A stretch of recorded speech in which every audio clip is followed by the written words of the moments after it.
You made it.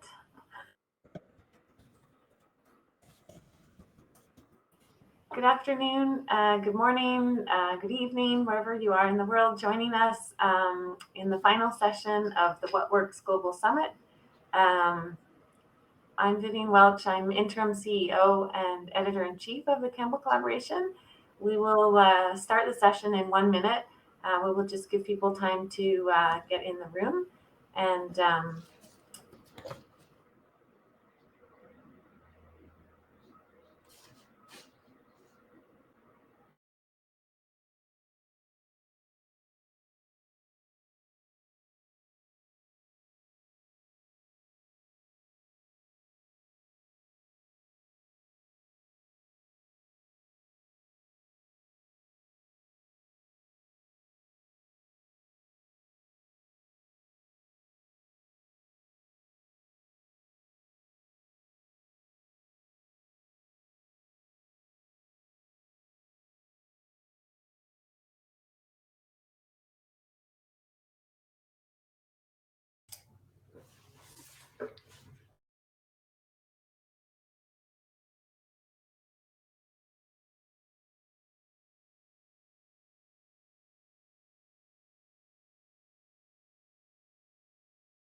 okay, welcome to the session.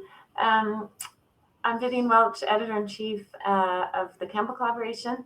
I'd like to thank our sponsors, the Pan American Health Organization, PAHO, the Evidence-Based Medicine Center at Lanzhou University, China, and Canada's Drug and Health Technology Agency.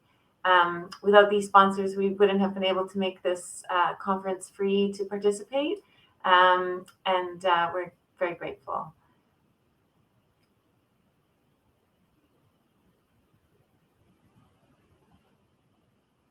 So I'd like to give you a run at the show. Melanie Barwick is a surprise announcement, so we're ruining the surprise but by having you on screen, but this gives us a chance for you to be a part of the panel. In this session, we are very excited to give out the John Westbrook Award that Campbell gives every year to recognize work in knowledge translation and implementation. And just for a run of the session, we will have a short presentation about the Campbell Knowledge Translation and Implementation Group by Dr. Kathleen Murphy, who is one of the co-chairs. We'll then have a presentation of the John Westbrook Award by Dr. Murphy. And after that, we have a presentation from Robin Milden, who is the award winner for the John Westbrook Prize last year. And to end the session, I hope you'll stick with us. I will be giving out the prizes for Best Poster, Best Panel, and Most Twitter Engagement. So with that, I think I'll hand over to Kathleen Murphy to give a bit of background about the Knowledge Translation and Implementation Coordinating Group in Campbell. Sure. Well, thanks, Melanie. I'm just going to share my screen here.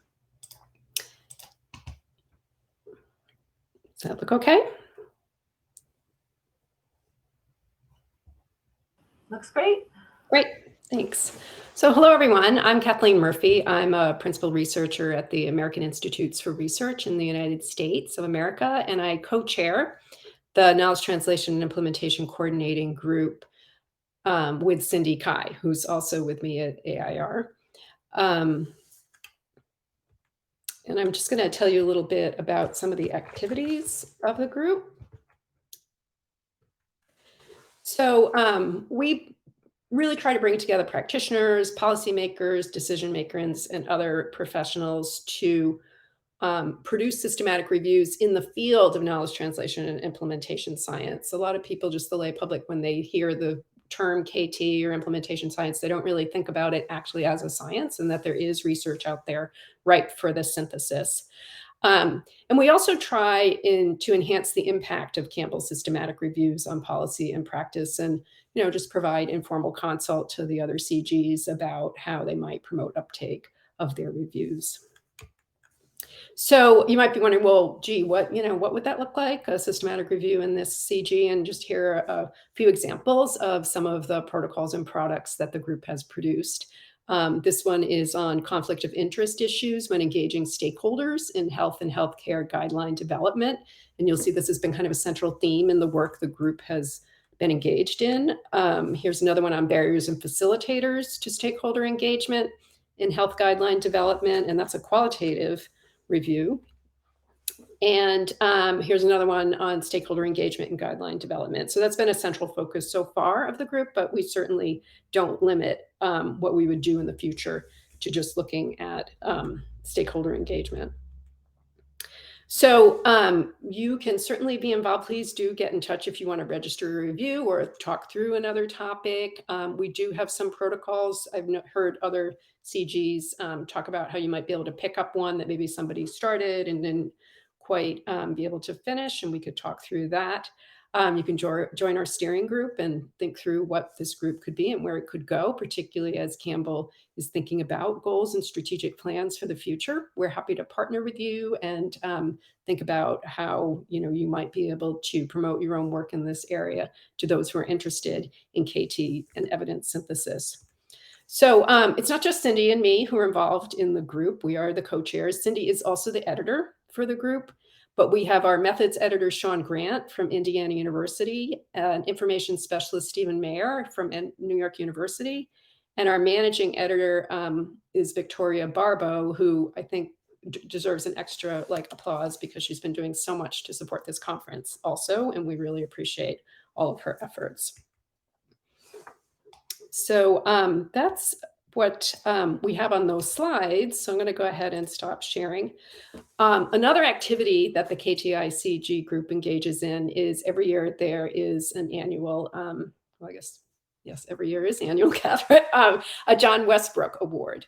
So John Westbrook was actually my mentor at the American Institutes for Research. And as you'll hear later on in this session in a talk that Robin Milden, last year's award winner, is going to give, he founded what was called the Users Group with her, and that turned into what is now the KTICG. And he really spearheaded knowledge translation and in the field of both systematic review and especially in disability research, because he was very involved in founding the disability. First, it was a subgroup within the education coordinating group and then became a full CG. And my colleague, Joanne Starks, is co-chair of that. And she was also worked very closely with John Westbrook. So this year, we are really excited to recognize Dr. Melanie Barwick and her so worthy recipient of this John Westbrook Award, since she too has made outstanding contributions to knowledge translation and dissemination and implementation of evidence. She was nominated by Dr. Sinead McGilloway, who's the founding director of the Center for Mental Health and Community Research at Maynooth University, which is the National University of Ireland at Maynooth. Melanie, do you want to say hello? I could, I think a lot of people do know you, but if you want to. And there was some applause from the audience too. Yeah, yes, thank you so much. Can you hear me okay, Vivian and Kathleen? Yeah. So I'm so delighted. What a nice surprise. I think, true to the busyness of everybody's lives these days, I almost missed the email entirely because it got shunted into a particular quarantine box of my email, and I was really delighted to see this the other morning this week. I'm really honored to receive this award for, in recognition of John Westbrook, and I'm very grateful to Sinead McGilloway for nominating me. We did some, I think, really good work together with one of her past PhD students, and I really enjoyed my time working with Maynooth. I want to acknowledge Kathleen and Cindy and also Joanne Starks, who I've worked with for a really long time. I think if I checked on my CV and looked at how long it's been since I've been associated with the KTDRR and NIDLR and the American Institutes of Research, it's been a journey. I was reflecting on my career recently, and particularly with this kind of an award, I think to have an impact in any field requires several things. It requires expertise, it requires training, it requires opportunity, infrastructure, innovation. But I also think it requires grit. And I recently encountered a researcher, Angela Duckworth, who studies grit as a concept. And she describes it as the tendency to sustain interest in an effort toward a very long-term goal. And since my career is actually older than both the Campbell collaboration and the Cochrane collaboration, 1999, 1994, those go back to, I think it's mostly grit that's underpinned my impact. But today I'm still equally passionate about ensuring that research evidence is accessible, understandable, and beneficial to a range of knowledge users, and that service providers across multiple sectors can effectively and efficiently implement innovations in their settings. And certainly the work of the Campbell collaboration is extremely important in facilitating this pathway, and I feel really honored to be recognized. I just want to thank you all very much. Of course. I mean, you really deserve this, Melanie. Sometimes when people talk about knowledge translation, they think about rigor and relevance. And I feel like your career has really encompassed that whole spectrum because, of course, you have the rigor of being a senior scientist at the Hospital for Sick Children. You're a professor at the Dalla Lana School of Public Health.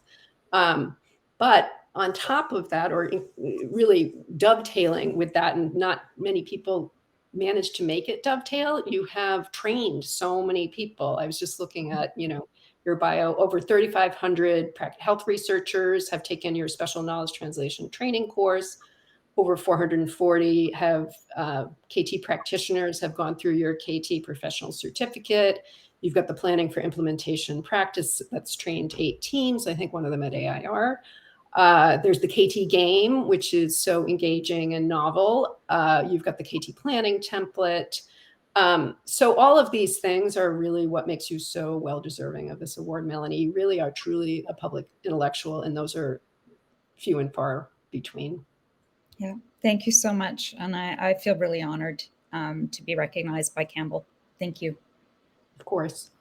And so every year, we look forward to next year that Melanie will be invited to give a lecture at the next What Works Global Summit.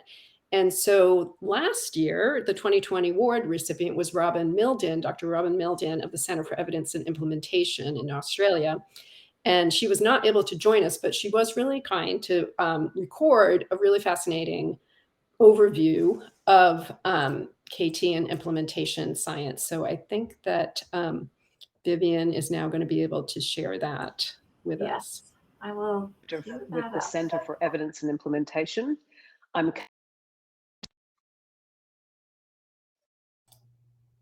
Melanie, heads up. Good morning, good afternoon, everybody. My name is Robin Milden. I'm the Executive Director with the Center for Evidence and Implementation. I'm coming to you from the lands of the Wurundjeri people of the Kulin Nation in Melbourne, Australia, and I want to pay my respects to elders past and present and acknowledge this always was and always will be Aboriginal land. I am very grateful to be invited to give the John Westbrook Award lecture at the Campbell Collaboration 2022 conference. I co-chaired the Knowledge Translation and Implementation group with John. We started it together, had a good laugh. He was just a wonderful, wonderful man, very, very passionate about getting evidence used in policy and practice. And it's even more of an honor, having known him and having had the benefit of working with him, that I was awarded the John Westbrook Award. So thank you, Campbell. And again, I'm looking forward to us all being together in person. So I've been asked to just provide a brief lecture to end the event. I think there's some awards being presented after this, and try and lay out what I think might be some ideas for the future of Campbell as it relates to knowledge translation. So I have about 7 or 8 slides. Please get in touch with me after the event. If you have any questions, my email is at the end of these slides. If you want to follow up on anything, little bit about CEI. We've been around for about 6 years now. We are lucky enough to have staff and offices now in Melbourne, Sydney, Singapore, London, and as of very recently, Oslo. The sort of work we do is all about basically translating and implementing the best evidence for policy and practice. And we do that in a number of different ways. If you go to our website, which will appear at the end, you'll see the huge body of work, multiple partners that we've worked in over 9 countries now. So lots to share, lots of learnings. And what I'm about to share with you is influenced by the work CI has been doing for the past 6 years. And slides. You think we'd all be good at this.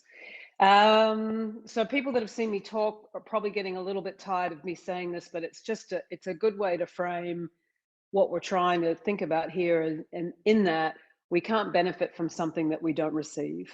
So there's this explosion of high quality evidence led by Cochrane and Campbell and other really kind of impressive sort of thought leadership groups. And I would say the majority of it is still sitting in those papers on websites, on tip sheets, on evidence reviews, but we still aren't really kind of making the impact I think we could make by trying to get this evidence used routinely in policy and practice. So one of the things that we think about and we do a lot of work in is this area, this field of work called implementation science. And just there's a famous definition there. Implementation science is the study of how research findings and evidence-based procedures are best adopted and integrated into routine practice. The definition of effective implementation is that something goes from something new to routine practice like we were always doing it.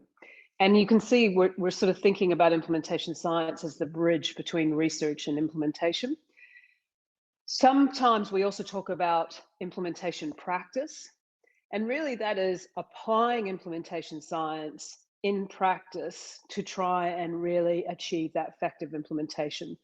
So we're thinking about all the studies that are currently telling us about what are common barriers to implementation, how can you overcome them, what are the most effective strategies, what are the mediators between a strategy and an effective outcome. Implementation practice stays up to date with the research and uses that to work alongside government, non-government services, and often now funders to think about what things we could put in place which will give us the best chance of achieving really good high quality implementation. I want to acknowledge there's another definition. One of the things, and Campbell collaboration, people know this better than anyone, is terms really matter. And sometimes lining up our language is important. So knowledge translation is another term used, which is talking about something very similar to implementation science. I just want to acknowledge Melanie Barwick and colleagues' work with this report they put together for the American Institute of Research. And so that we make sure I don't give the impression we're talking about different things. The way that Melanie and colleagues are defining knowledge translation is they're moving it away from this kind of instrumental use of research and trying to think about good knowledge translation as having 3 key elements. 1, accessing good quality evidence. 2, understanding that evidence and what it means and what the implications are. And 3, that we put some strategies, some frameworks, and some tools in place so that we're actually benefiting from the use of that evidence. Knowledge translation is a term used a little bit more in Canada, Australia.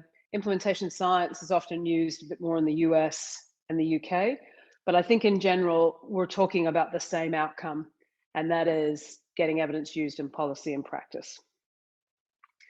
So you could argue that the field of knowledge translation implementation science is at a pretty advanced stage now, and that it's appropriate to sort of think about how the field has progressed, but also sort of lay out some ideas for where we can go in the future. And I'm not going to do a history lesson on what we've achieved with knowledge translation implementation science. There's plenty of literature. I'm going to be a little bit more forward thinking and thinking about it from a Campbell collaboration perspective. This helps. Trish Greenhalgh did a very nice paper sort of laying out another couple of definitions. And this sort of helps us to think about what is the difference between diffusion, dissemination, implementation. And you'll see the way she was thinking about it was letting it happen is diffusion, you know, so passive sharing of information, maybe putting some things up on a website, hoping people find it and use it. Helping it happen is how she thinks about dissemination, where it's a little bit more targeted towards the group that you're wanting to pick up and use the evidence, a little bit more specific. Making it happen is where implementation science and knowledge translation really kind of comes to life, where it's the active use of strategies to adopt and integrate interventions in specific settings.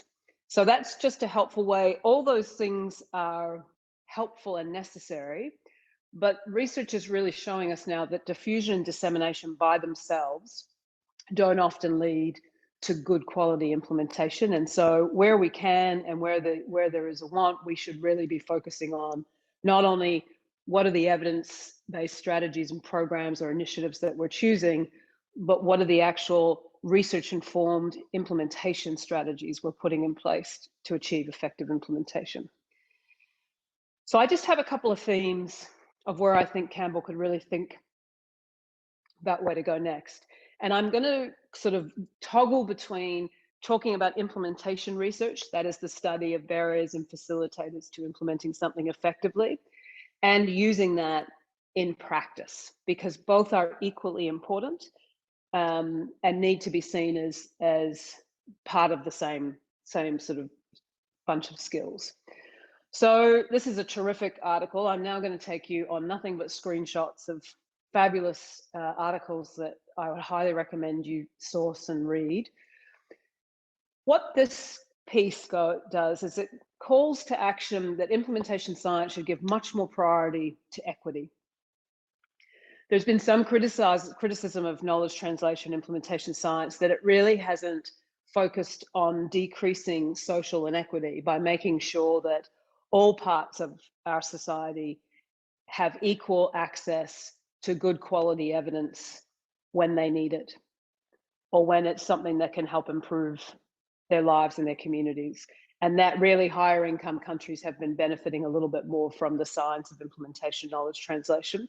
And so ways we can do this is really thinking about prioritizing implementation strategies that have the most potential to promote health equity. So from a Campbell point of view, I can imagine a nice piece being developed about what do we know about the research on implementation strategies that decrease things like health equity, that improve health equity, sorry, and sharing what they are, so that, and calling for an action to focus on those as implementation strategies.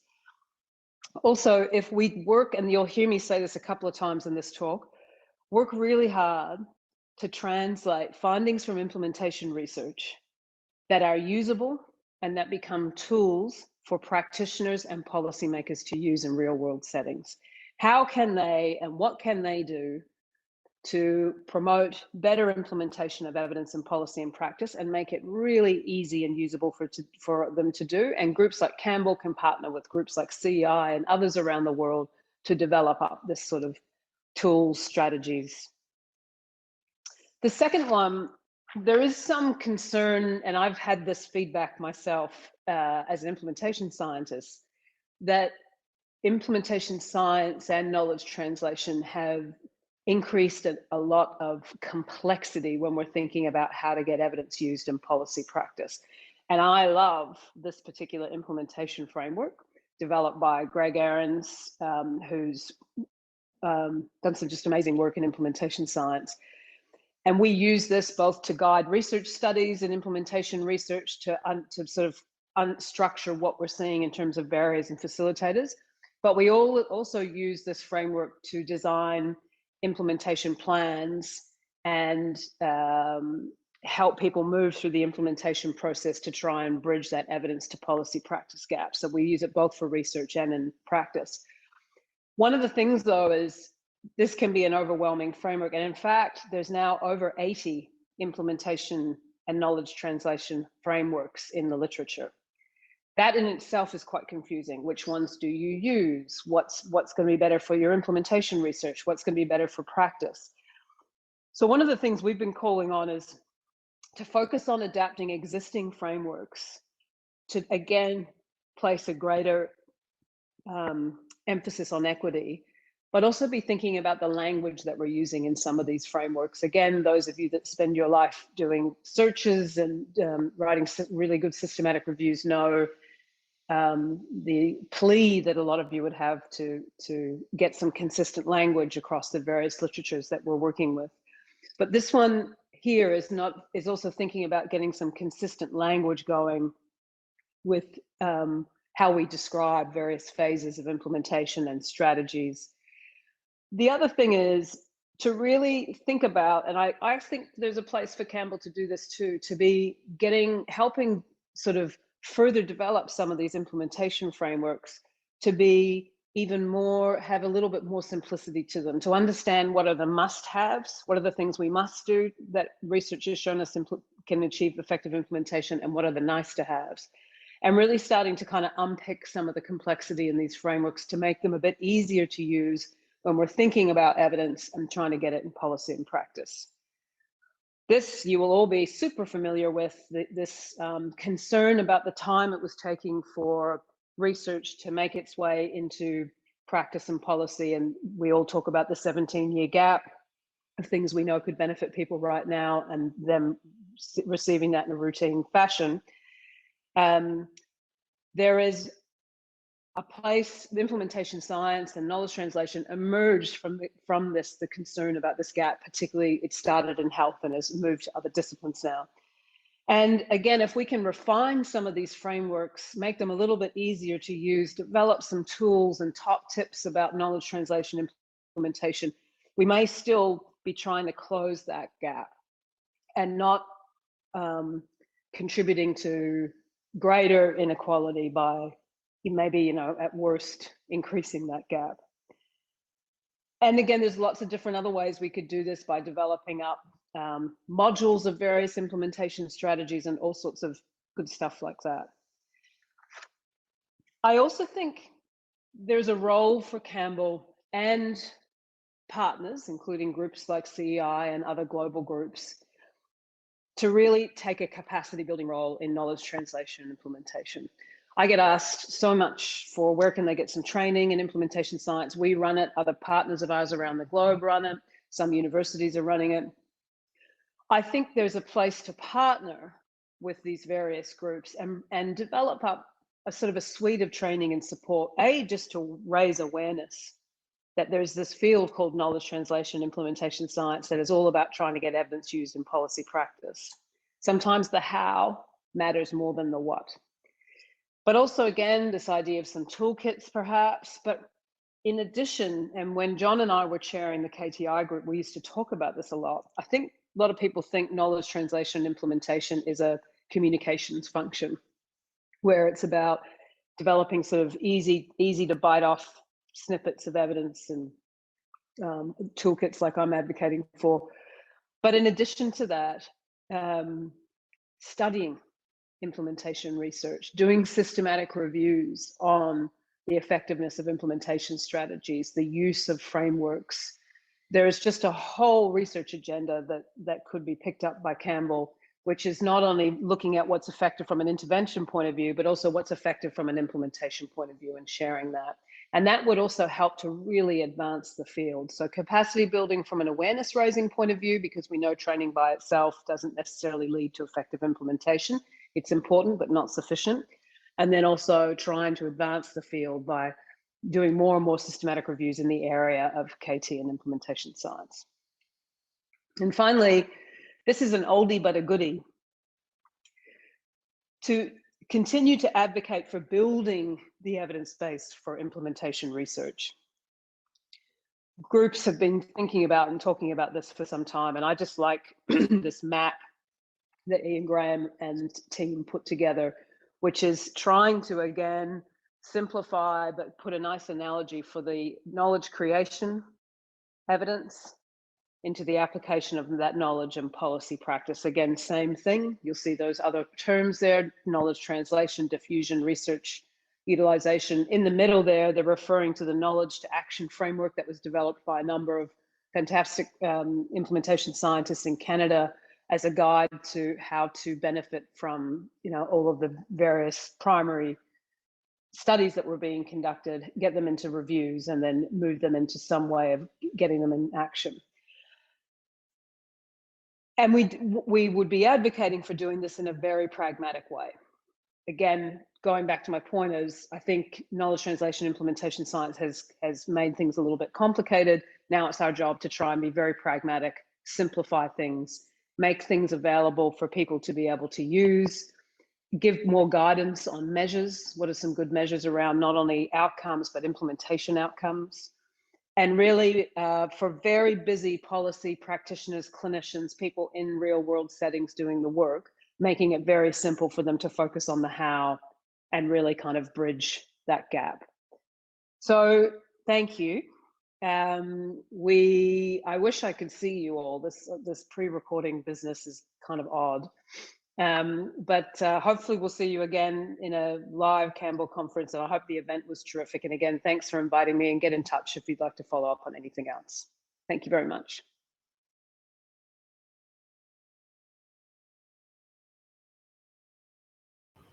Fantastic. Great. Thanks for you can see the applause. We will tell Robin that her talk was appreciated.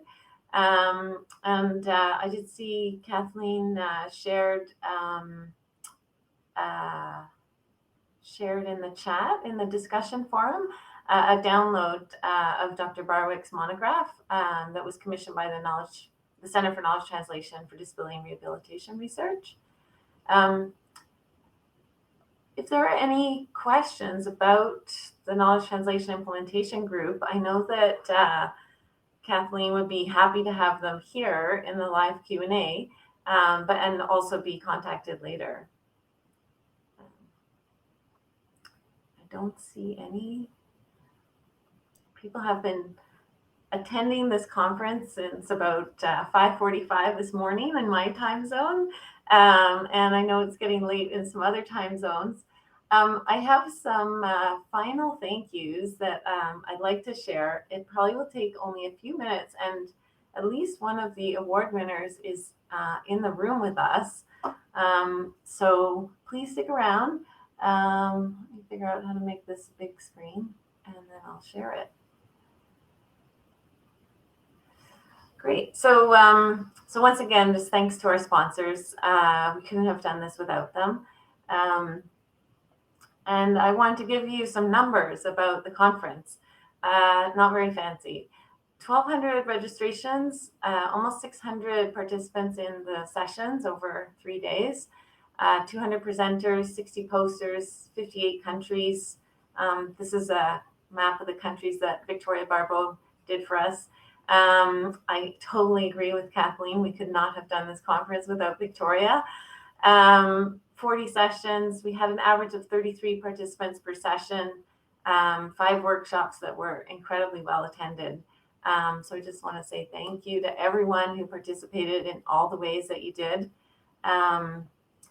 So once again, thanks to our sponsors. And I just wanted to very quickly thank all the people who made this conference happen. We had 3 panel sponsors who sponsored the panels across different areas within Campbell. We had a really global planning committee that I just can't thank enough for helping us get a diverse participation. We had a wonderful scientific committee that had a lot of abstracts to assess. So I'd like to really thank them. We had 3 wonderful plenaries on areas that Campbell is very active in: child protection, education endowment foundation toolkit, and countering violent extremism. We had several people who stepped up to chair sessions, and they were absolutely brilliant at welcoming people and creating a really friendly environment for people to present research. We had a lot of early career researchers and evidence synthesis fellows from Ireland helping us. I'd also like to thank our technical hosts. These people stepped up to understand this technology, which is new to a lot of us, and they did it with calm and poise. So huge thanks to them. We had 60 poster presentations, and they got a lot of views. The 3 most viewed are listed here. But now I'm going to tell you which were voted the best. We did an online survey for voting. And these are the 2 best posters. Kate Nyhan for performance and time savings of semi-automated title abstract screening and scoping reviews. Thank you, Kate. I see that you're in the audience. And Rosa Mendizabal, how do you develop a career at the Policy Research Interface and interactive poster? This is a really innovative area that a lot of us are looking at. So thank you to the wonderful posters. They're still available for viewing. So I do encourage you to view them. And thanks again. And next is really my pleasure to give the best session to this session on innovative approaches to evidence synthesis to consider context, ethics, and complexity. I actually had the privilege of being the technical host for this session. It was absolutely fantastic. It ran completely to time, had a wonderful chair, and fantastic session. So it will be available recorded. All the sessions are available recorded. And I wish I could give out, prizes on the stage in a real meeting, but we will send some Campbell merchandise to all the prize winners by regular postal mail. And last, the most engagement on Twitter, Promise Naduku from the Africa Center for Evidence, South Africa is also here, I think, in the audience. So thank you, Promise, for joining us, and congratulations on your really huge following on Twitter. And I attended several of your sessions, which were fantastic. So really appreciate your participation. I also wanted to give a shout out to World Evidence-Based Healthcare Day, which is today. Campbell is a partner with a number of evidence synthesis organizations listed here, JBI, the Institute for Evidence-Based Healthcare, Cochrane, the Center for Evidence-Based Healthcare, the National Institute for Health and Care Excellence, and Guidelines International Network. And lastly, I just want to thank the logistics team, especially Victoria Barbeau, but really all these people have been working behind the scenes, making this conference as successful as it has been. And if I thank them on every slide, it still wouldn't be enough. And lastly, just thanks again to our sponsors, panel sponsors and partner. Epicenter ran an early morning conference workshop every day of the conference, and they were hugely well attended. And Epicenter also hosted an in-person viewing of the What Works Global Summit. So some of your sessions had one participant, but they were actually about 10 or 15 people at the Epicenter watching and discussing over coffee and fruit. You can check out their photos on Twitter. And with that, I think I'm going to go back to close this session with Kathleen. So just thanks again to all our participation, and yeah. Thank you, everyone, and congratulations again. Thank you. We will give you a gift of a few minutes on Thursday afternoon. Right, and thanks to you, Vivian, right? You deserve a big round of applause also. Thank you. All right, I'm going to end the session. Thanks, everyone.